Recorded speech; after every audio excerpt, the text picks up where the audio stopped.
Hello, everybody. This is Eugene Yashin with Sigin Financial Management, and I will update you today on the stock market.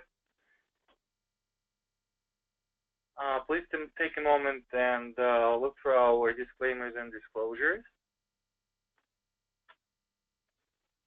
And today we're going to be talking about pretty much the U.S. equities, where we stand.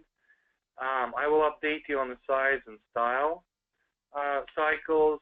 We will talk briefly about our proprietary analytical systems and updates we've recently introduced, and we will dive into then multi-factor macro sector update, and we will also look at the micro factors and what has been working and what's on hold.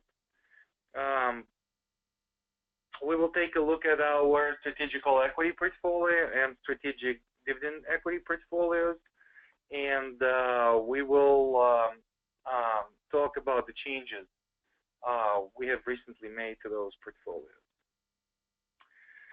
So with regards to global economy, as we kind of all know and follow the global overviews, the global economy is doing great, is on the rise. The markets really embrace the confidence, not just in the United States, but across the globe. And we see that that confidence is actually supported by improving earnings and corporate profits, accelerating global growth. The global GDP is forecasted to grow at a very healthy rate. And we still see monetary policy pretty supportive throughout the world. And U.S. is probably going to be one of the first major economies to really going back to increasing interest rates versus Europe and Japan still being in the negative territory for the moment. So with regards to value versus growth, you can see that we are actually in a growth regime, and we're approaching the historic one of historic maximums for the growth regime. So at some point we should probably expect a reversal in the movement, and we're starting to slowly moving probably towards neutral posturing. As you can see, everything below the red line is pro-growth, where growth outperforms, and above the red line is when value outperforms. So you can see that we're already in a year worth of growth dominance. With regards to size, this year has been favorable to large companies. Over a 3-year moving average, we still see a pretty neutral posturing, and I guess the small caps are expected to do better when we understand the implications of the tax bill and the tax reform if one goes through. So now I'll briefly cover the system enhancements we have introduced. This is our, the snapshot of our proprietary analytical system. And one thing we have added is the stock portfolio analysis, where we can quickly upload the tickers and the number of shares in your portfolio and give you kind of a snapshot at what you have with regards to sector diversification, industry diversification, market cap distribution, and we will give you feedback on the score, on the long-term score, whether it's favorable or not, and what the breakdown is. With regards to macro analysis, we've been very busy. We've added a lot of industry-specific indices to our analysis. So we can actually differentiate large cap sectors and industries and related ETFs and the small cap ones. So that does improve the granularity of our macro analysis and the portfolio composition, and it helps us to actually pick the candidates in more favorable industries and sectors.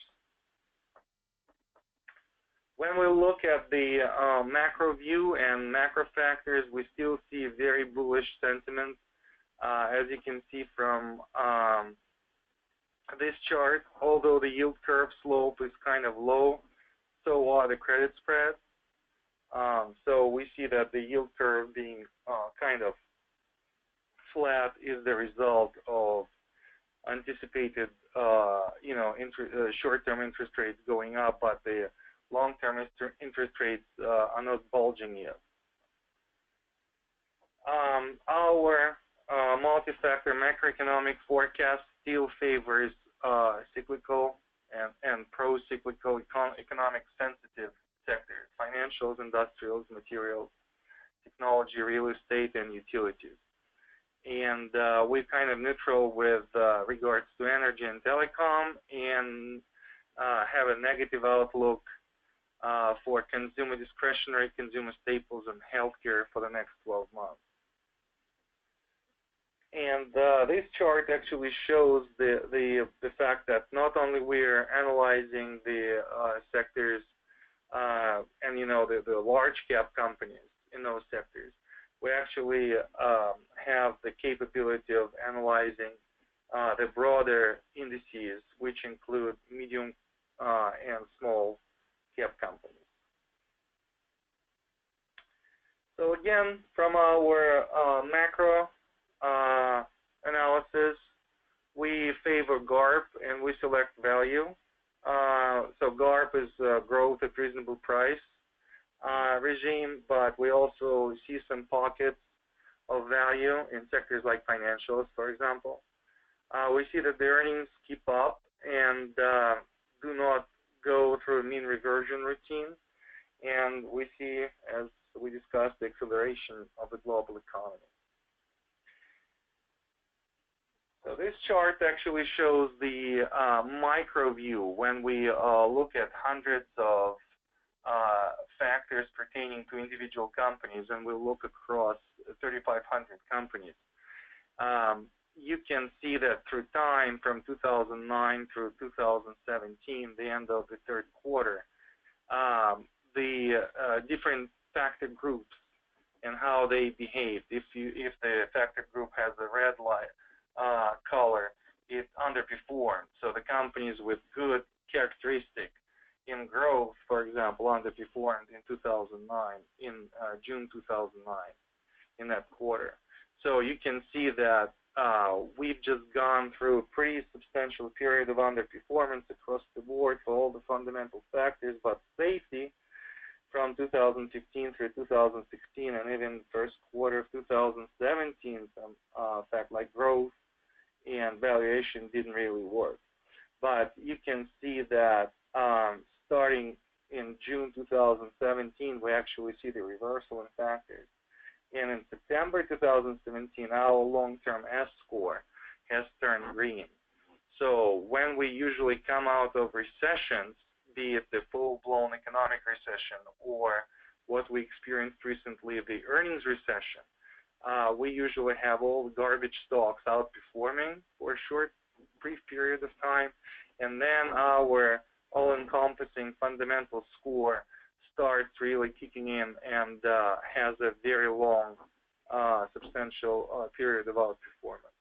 And you can see that coming out of Great Recession in 2009, we experienced the same behavior where fundamentally strong companies underperformed. And the same thing we saw coming out of the earnings recession of 2015, 2016. And now we're hopefully resuming, we're going back to the more normal market where market rewards fundamentally strong companies, not just safety. So what worked and what didn't work in our portfolios? So this year to date, we have information technology, healthcare, industrials, and real estate really contributing positively to our portfolio. to our strategical equity portfolio. And financials, consumer discretionary staples, and materials kind of dragged it a little bit. But overall, and this is the attribution analysis based on gross of fees performance, we overall still produce positive alpha. What changes have we implemented in our strategical equity portfolio? So we kind of adding a little more on the large side, but we are actually tilting more towards mid-cap. So we added a large position and a couple real mid-GARP positions. And with regards to style, we favor GARP, growth at reasonable price, which has been working pretty well for us in the last 12 months. And with regards to sectors, we still overweight technology with a tilt towards software. Usually software does better in the middle cycle of economic expansion. We overweight financials, industrials, and materials, and those are more pro-cyclical and economically sensitive sectors. So overall, not a huge change in the portfolio. We parted the ways with Whirlpool, with Convergesys, Starwood, and we trimmed Taiwanese semiconductors because semis have grown up so much in our portfolio. And we bought CDK, Halliburton, CBG Group. Those were the changes. As you can see, we kind of re-emphasizing REITs. We closing the gap with energy, within energy, with a service company. And that's pretty much, you know, we're following the recommendations of our macro analysis. And this is from our system. This is the pretty much how the portfolio looks these days. You can see that we have substantial, you know, information technology, financials, industrials positions. And with a small moon to the right lower corner, you can see how well diversified we are with regards to industries. We have all those little slices in the pie chart are individual industries. So you can see that we have quite a representation. With regards to the size, we are working on changing slightly our classification because right now we show that we have only 23% in medium cap and 77% in large cap. With some classifications, our posturing is a little more tilted towards mid cap, and we have some representation in small cap. So we're actually working on changing this classification a little bit to reflect, you know, the growth we've experienced in the last few years. Changes in strategic dividend equity portfolio. You know, this portfolio is much more oriented towards income production. So we have more of you know, like brand names, recognizable names in the portfolio. So we keep the large cap posturing here. We stay obviously the course of a value-oriented portfolio because we want companies with higher dividend yields. And but we still try to, you know, be within the parameters of our, you know, overall sector recommendations. So we overweight industrials, real estate, materials, and we're closing gap on financials in the portfolio. So we sold RGC, Regal. We sold Steelcase, Hospitality REIT, and PPL, a utility. And what we bought is MIC, EXR, LAMR, and BNS. Those, you know, are again a pretty substantial move towards REITs. And overall, you can see that we're not really taking away any yield, it's pretty much a wash when we calculate the contribution of yields from individual positions. You can see that we are not really giving up on yield that much, 1/100%. That's the change. So overall, again, we are emphasizing the industrials, the real estate, and the financials as well. Again, this is the distribution by sector and industries. You can see that the portfolio is very well diversified as well, and from the sector standpoint and the industry standpoint.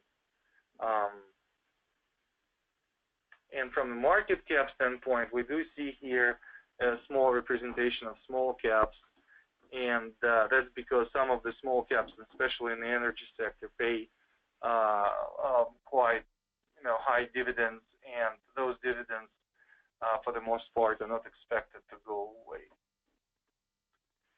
That would conclude my presentation. I would like to thank you all for watching, and till the next quarter, goodbye.